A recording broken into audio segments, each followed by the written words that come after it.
तो इतने आ गए ये डॉक्टर साहब हैं ड्यूटी डॉक्टर हैं और ये इस तरह के कार्य ये डॉक्टर साहब कोरोना 2-2 लाख रुपया सैलरी ले रहे हैं 500 रुपया लैके फीस लेंदे ने कोरोना भी नहीं होता उसे मौत भी नहीं आती सब कुछ होता यार की करने तरीका है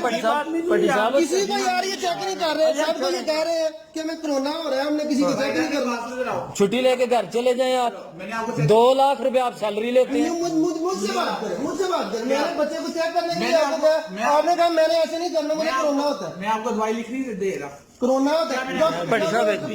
गवर्नमेंट से जाके छुट्टी लेके घर जाए क्यों जॉब कर रहे हैं आपने बाबा जी को कहा नहीं मरंदा तेरा टाइम है तो तू अस्पताल आ गया आप पैसे ले रहे हैं गवर्नमेंट से मेरे बच्चे को टैक्स के पैसे ले रहे हैं हमारे टैक्स के पैसे ले रहे हैं प्रेगनेंसी का पेशेंट हम पागल मुझे आप कह रहे हम हैं पागल है उसको लंग्स कैंसर में क्या कि उसको म्यू अस्पताल लेके तो प्यार से कहें उसको ये तो ना कहें आप इंसान हैं मैंने अपनी क्या बात की जलील कर रहे हैं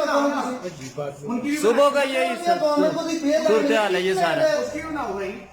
जो मुझे कल की मरीजा आई हुई है आपने चेक नहीं किया उसको।